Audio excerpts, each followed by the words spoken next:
It's great to be part of this discussion. So thank you so much. As you mentioned, that I am with the World Bank's Global Water Practice, where we have our vision is water secure world for all.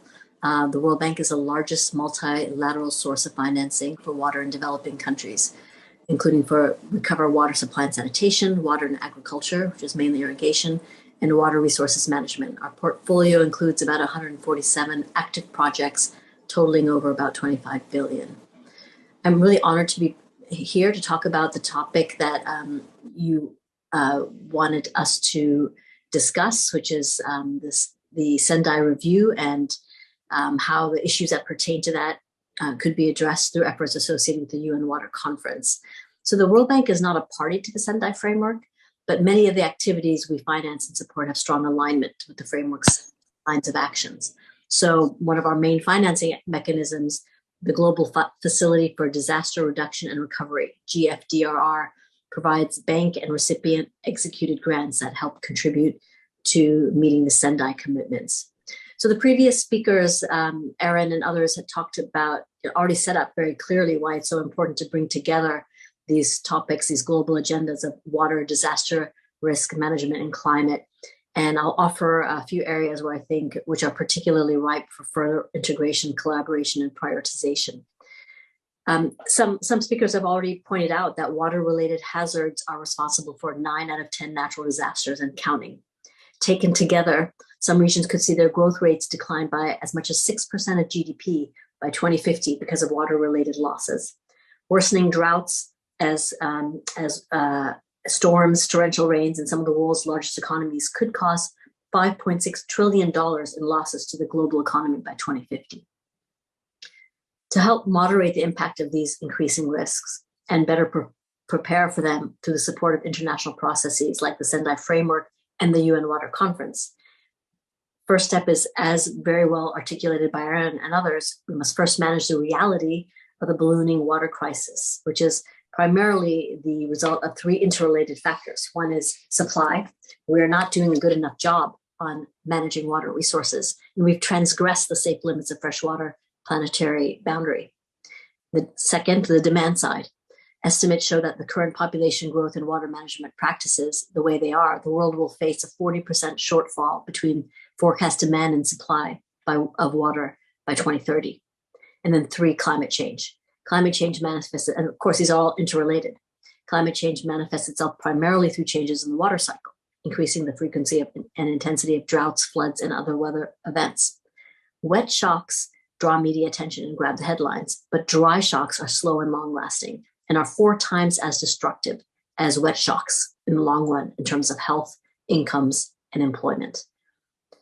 Overall, so just to set a bit the data and what we see as some of the numbers and the impact of it on the economy. And we're seeing that water is not just essential for life, as we all know, but it's essential for our economies, societies, and food security. Food security was mentioned by several speakers.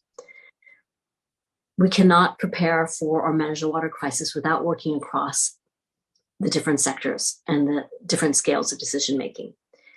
So the interlinkage between water, DRM, and disaster risk management and climate change is clear, and yet the vision statement for the UN Water Conference does not reference the Sendai Review, and the Sendai Review's concept note makes passing reference to the UN Water Conference. And Erin just mentioned how we need to have these interrelated and we need to have one step moved into the next.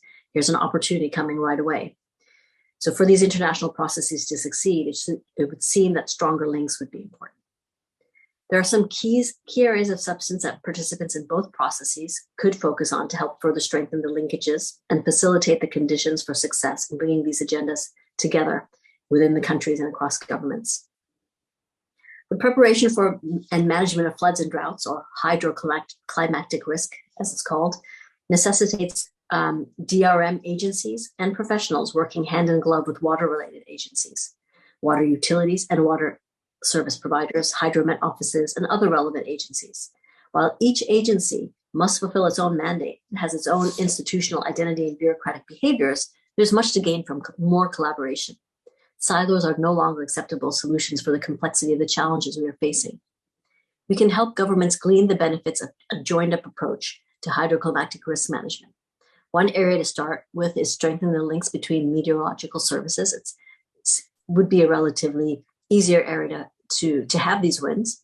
And these are often under the purview of the DRM agency, while hydrological services are under the purview of water resources ministries. We can also lead by example in our own institutions. So for example, in the bank, we're really working to be more cross-global practice, cross-GP. So my global practice, GP, the water practice, is experiencing a shift in operations and investments where we're not just working on those solely led by water, but also increasingly by other global practices. For example, in Senegal, where the Urban Disaster Risk Team is leading an initiative to help manage floods in Dakar, and the water team with strong relationships with the Ministry of Water, we're working very closely together. Improving water security is key to reducing fragility for communities and can also be a driver for greater spatial and institutional integration. I'm giving some examples from Africa West and Central because I was just a practice manager of all operations and investments related to Africa West and Central.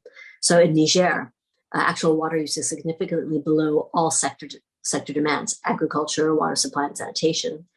But the World Bank is implementing an integrated water security platform project, which operationalizes an IWRM, integrated water resource management approach, that enables institutions the coordination at local level for all water-related planning and investments, and to promote water security across multiple sectors. So it's very a layered approach from the local level, bottom up, and we're having the ministries work more closely together as they work on the ground.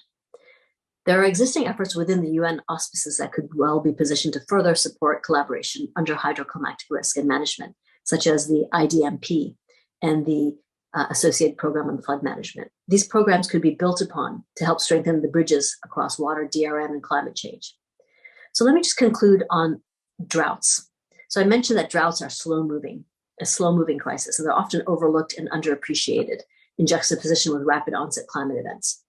But as stated in the World Bank's 2017 report, Uncharted Waters, the New Economics of Water Scarcity and Variability, droughts are essentially misery in slow motion. And the UN Water Conference Vision Statement puts forth the idea that droughts could be the next pandemic. As the UNDRR Global Assessment Report, GAR, Special Report on Drought 2021 highlights, there is a need for quantifying such losses and damages associated with droughts for policy implementation, unquote, particularly with regards to the UNFCCC process. The World Bank's water practice is in the process of conceptualizing a more focused drought program that would include global drought monitoring and impact assessment, and a rapid diagnostic of drought preparedness and resilience building needs. We will certainly be working across our internal silos and working across government agencies to carry this program forward and help countries around the world better integrate across the water, DRM, and climate change agendas. Thank you so much for the opportunity.